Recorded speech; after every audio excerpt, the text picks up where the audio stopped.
Hello everyone, Dafan the ProfessorZ here. Today we'll learn to evaluate the potential of a business idea so you can put yourself in the best position to succeed. Hi, I'm Dafan, the ProfessorZ, your real-life homeless to Ivy League professor, attorney, and serial entrepreneur. When we get into business, we should have a goal. Whatever that goal is, it should get you to where you want to be at the end of this journey. In order to achieve that, we have to be careful when we select our business ideas.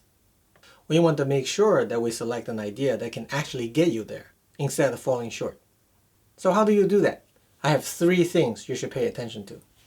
The first is the potential market size. The potential of a business depends on how big the market is. Think about it.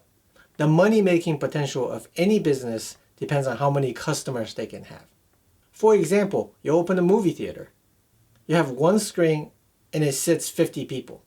So for every showtime, you can only sell 50 tickets. So your total profit is limited to how many customers you can have in the theater, in this case 50. In other situations, the business may be limited by the geographical location. For example, if you open a pizza shop, it's unlikely that people will drive hours to come to your shop. So there are a limited number of people that lives within a given distance from your business, and that limits the potential for your market. Sometimes you might have a really good product or service, but you're limited by these things. You're limited by how many people you can serve, and you're limited by how many customers are within range. And we have to be careful. Otherwise, we might set our expectation too high and not able to reach it for reasons beyond our control. So select your market carefully in the beginning. Second, we need to look at the cost to produce the product and services. This matters both on a per unit basis and also on fixed cost, such as buildings, real estate, rents. But perhaps most importantly is the per unit production cost. Because just selling something doesn't necessarily make you money. You can sell something for $10, but if it costs you $11 to produce it, you're actually losing money no matter how many sales you have. As a matter of fact, the more sales you have, the more money you lose.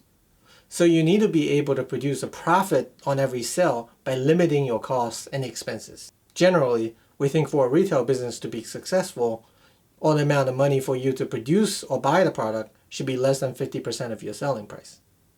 Because beyond the cost of the product, you still have overhead. You have certain expenses associated with buying, selling, and servicing the product, and on top of that, you will still have fixed costs for running your business. Unfortunately, you probably cannot control the fixed costs, so you have to pay a lot of attention to how much the per unit cost is. But you probably don't have a lot of control over the per unit cost as well. So the only things you can easily control is the expenses and the selling price. That leads us to the third thing we should look at, the per customer value or profit. Remember, the first thing we need to look at is how many customers you can have.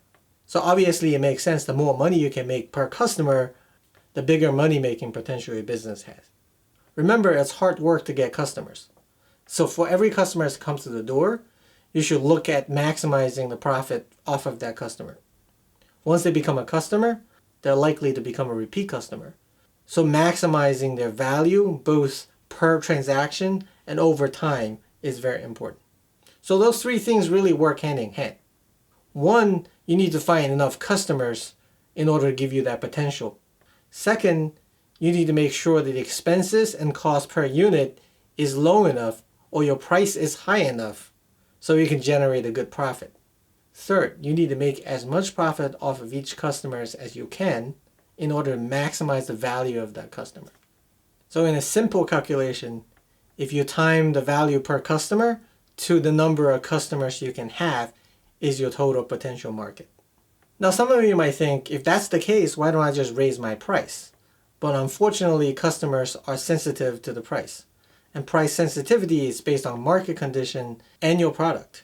Some of you might ask, if I want to maximize profit per customer, why don't I just raise the price?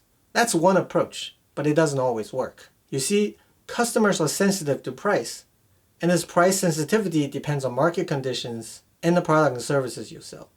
You can't always adjust price based on your cost. For example, let's say you start a new streaming service and it costs you $10 a month to produce it.